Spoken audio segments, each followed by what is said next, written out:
Genesis 19. The two angels came to Sodom in the evening, and Lot was sitting in the gate of Sodom. When Lot saw them, he rose to meet them, and bowed himself with his face to the earth, and said, My lords, please turn aside to your servant's house, and spend the night, and wash your feet. Then you may rise up early and go on your way. They said, No, we will spend the night in the town square. But he pressed them strongly, so they turned aside to him, and entered his house. And he made them a feast, and baked unleavened bread, and they ate.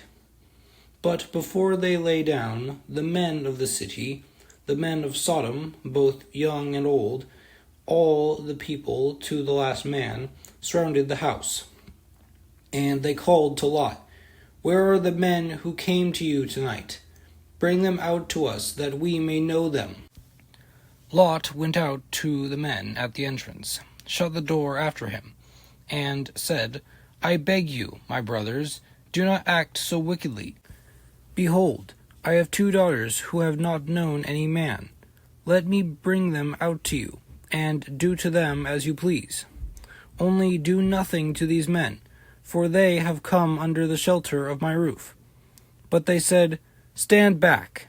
And they said, This fellow came to sojourn, and he has become the judge. Now we will deal worse with you than with them. Then they pressed hard against the man Lot, and drew near to break the door down. But the men reached out their hands, and brought Lot into the house with them, and shut the door. And they struck with blindness the men who were at the entrance of the house, both small and great, so that they wore themselves out, groping for the door. Then the men said to Lot, Have you anyone else here, sons-in-laws, sons, daughters, or anyone you have in the city? Bring them out of the place. For we are about to destroy this place, because the outcry against its people has become great before the Lord, and the Lord has sent us to destroy it. So Lot went out and said to his sons-in-law, who were to marry his daughters, Up, get out of this place, for the Lord is about to destroy the city. But he seemed to his sons-in-law to be jesting. As morning dawned, the angels urged Lot, saying, Up, take your wife and your 2 daughters who are here, lest you be swept away in the punishment of the city. But he lingered. So the men seized him and his wife and his 2 daughters by the hand, the Lord being merciful to him, and they brought him out and set him outside the city. And as they brought them out, one said, Escape for your life. Do not look back or stop anywhere in the valley. Escape to the hills, lest you be swept away. And Lot said to them, Oh no, my lords, behold, your servant has found favor in your sight, and you have shown me great kindness in saving my life. But I cannot escape to the hills, lest the disaster overtake me, and I die. Behold, this city is near enough to flee to, and it is a little one. Let me escape there. Is it not a little one? And my life will be saved. He said to him, Behold, I grant you this favor also, that I will not overthrow the city of which you have spoken. Escape there quickly, for I can do nothing till you arrive there. Therefore the name of the city was called Zoar. The sun had risen on the earth when Lot came to Zoar. Then the Lord rained on Sodom and Gomorrah sulfur and fire from the Lord out of heaven. And he overthrew those cities, and all the valley, and all the inhabitants of the cities, and what grew on the ground. But Lot's wife behind him looked back, and she became a pillar of salt. And Abraham went early in the morning to the place where he had stood before the Lord. And he looked down toward Sodom and Gomorrah, and toward all the land of the valley. And he looked, and behold, the smoke of the land went up like the smoke of a furnace. So it was that when God destroyed the cities of the valley, God remembered Abraham, and sent Lot out of the midst of the overthrow, when he overthrew the cities in which Lot had lived. Now Lot went up out of Zoar, and lived in the hills with his 2 daughters, for he was afraid to live in Zoar. So he lived in a cave with his 2 daughters. And the firstborn said to the younger, Our father is old, and there is not a man on earth to come in to us, after the manner of all the earth. Come, let us make our father drink wine, and we will lie with him, that we may preserve offspring from our father. So they made their father drink wine that night, and the firstborn went in and lay with her father. He did not know when she lay down, or when she arose. The next day the firstborn said to the younger, Behold, I lay last night with my father. Let us make him drink wine tonight also. Then you go in and lie with him, that we may preserve offspring from our father. So they made their father drink wine that night also. And the younger arose and lay with him, and he did not know when she lay down or when she arose. Thus both the daughters of Lot became pregnant by their father. The firstborn bore a son, and called his name Moab.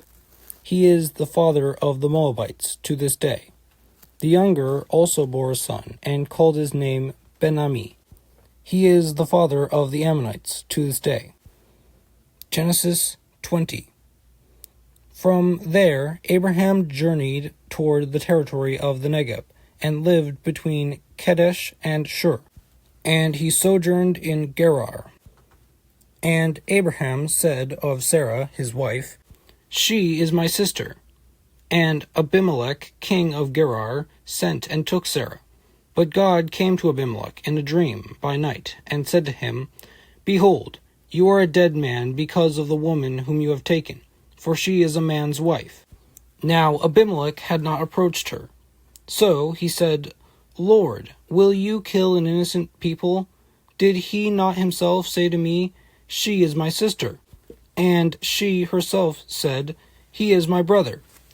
In the integrity of my heart and the innocence of my hands, I have done this.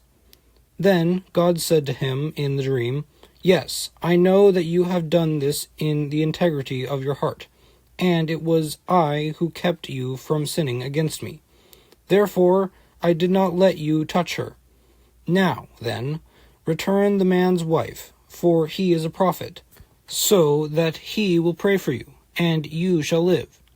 But if you do not return her, know that you shall surely die, you and all who are yours.